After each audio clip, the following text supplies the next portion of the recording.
Баршаңызға сәлем. Бүгін сіздермен кешкі асқа өте дәмді шығатын ПП рецептісімен бөлісетін боламын. Яғни ол түрік тағамы фаршированные кабачки. Ең алдымен бізге қажет заттарды дайындап аламыз.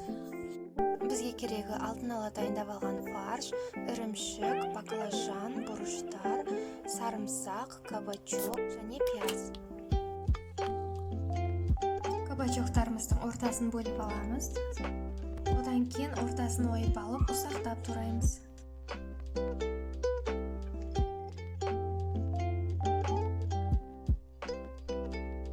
Және бір тал сарымсақ турап аламыз. Барлығын біріктіріп, қызып тұрған табада қуырамыз.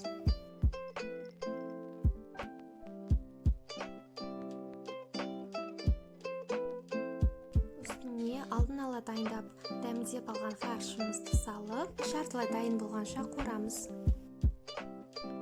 Жаңағы кабачоктардың қабығын формаға тізіп қоямыз. Және ортасына фарш салып, қызып тұрған духовкаға жібереміз. Келесі кезекте гарнир дайындаймыз. Бізге қажет заттарды алдын ала дайындап қоямыз. Қызыл бұрыштар мен сары бұрыштарымызды тазалап алайық.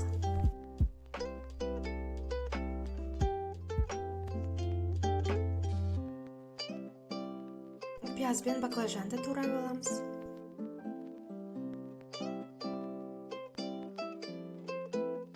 Барлығын турап дайындап алған соң, әрқайсысын жеке-жеке салып, осылай грильда пісіріп аламыз.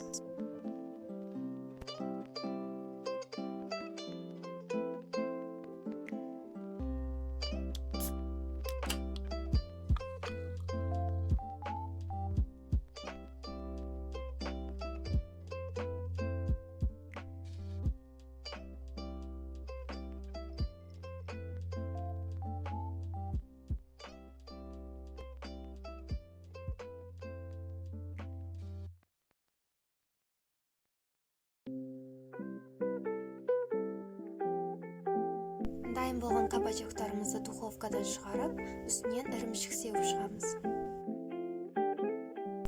Және духовкаға тағы да жібереміз. Ірімшіктеріміз толықтай еріп кетуі керек.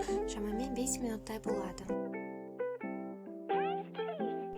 Біздің кешкі асымыз дайын болды. Көріп тұрғандарыңыздай өте оңай әрі тез дайындалады.